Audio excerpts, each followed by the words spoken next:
Basically with the hip shift, there's a couple things happening.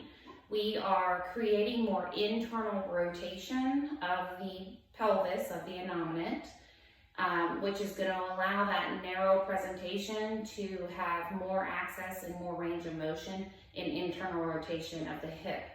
Now, this can also be used for a wide who is struggling with creating that posterior expansion to be able to get in a counter-rotated position. So as we drive the ilium back, we're getting into internal rotation, but we can also create more of a posterior tilt to get that expansion posteriorly. So we can do it multiple ways.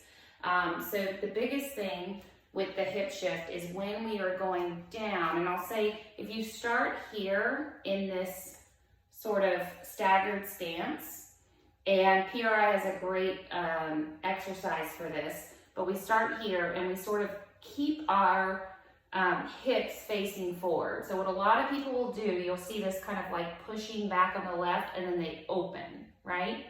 Well, when I open like that, I decrease the amount of internal rotation I'm actually going to get at the innominate and the posterior expansion through those posterior glutes, like glute max, posterior fibers of glute med. And when that happens, I'm not really getting the results that I want. So if I set up one foot in front of the other, bend my knees and do a little bit of a pelvic tilt, okay? And I want to keep my right foot on the floor, keep my hips square to the floor, and then try to straighten my left leg, but without opening. I want to keep it here and push back into that hip socket, okay? And I'm gonna hold that position. I can even reach across if it makes it feel easier. And I'm gonna inhale and then exhale. But don't let this happen. That's what you're gonna see happen with a lot of the people that you work with.